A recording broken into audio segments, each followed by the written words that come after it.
Tous les caractères ne sont pas présents sur votre clavier, mais si vous souhaitez quand même les insérer, donc quel que soit ce caractère, sachez que vous pourrez le faire directement à partir d'Excel 2010.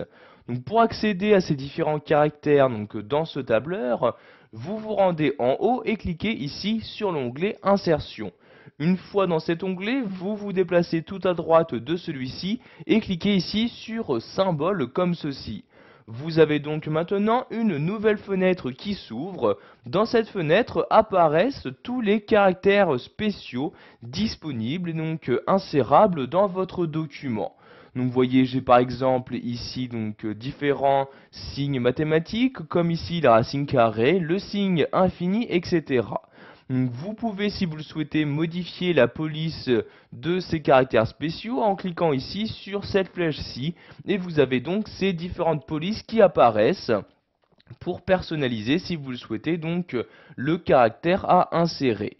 Donc vous vous déplacez ici à l'aide du curseur, ici de l'ascenseur, et vous avez donc ici ces différentes polices disponibles. Donc je vais garder ici la police par défaut, texte normal comme ceci. Donc vous vous êtes sûrement rendu compte, il y a énormément de caractères spéciaux. C'est pourquoi vous avez la possibilité de les filtrer en sous-ensemble. Donc en cliquant ici sur cette flèche-ci, vous pourrez accéder à un sous-ensemble plus rapidement. Donc si par exemple vous souhaitez insérer un opérateur mathématique, une flèche, un symbole monétaire, un exposant, etc. Donc je vais par exemple ici pour l'instant insérer un opérateur mathématique. Je clique donc ici sur opérateur mathématique et j'insère par exemple ici le symbole racine carrée. Je clique donc dessus pour le sélectionner et je clique ici sur insérer pour l'insérer dans mon document.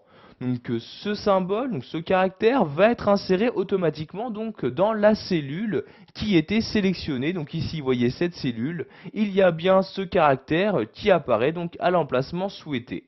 Je vais maintenant changer de sous-ensemble en retournant ici sur la flèche comme ceci. Donc je clique bien sur la flèche pour faire apparaître le menu et je choisis maintenant quel sous-ensemble, quel caractère je souhaite insérer.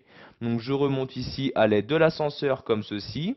Donc vous avez ici les différents sous-ensembles. Donc par exemple ponctuation générale, je clique ici et apparaissent les différents caractères spéciaux correspondants.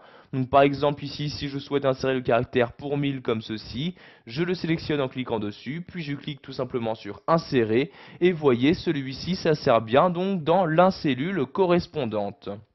Une fois que vous avez fini d'insérer votre caractère spécial, vous pouvez donc maintenant fermer cette fenêtre en cliquant en bas à droite de celle-ci sur fermer comme ceci. Donc sachez que tout caractère spécial que vous avez inséré se gère exactement comme tout caractère, vous pouvez y apporter les modifications que vous souhaitez. Donc pour le supprimer, je vais ici placer mon curseur après et appuyer sur la touche retour arrière de mon clavier et voyez le caractère vient tout simplement de disparaître.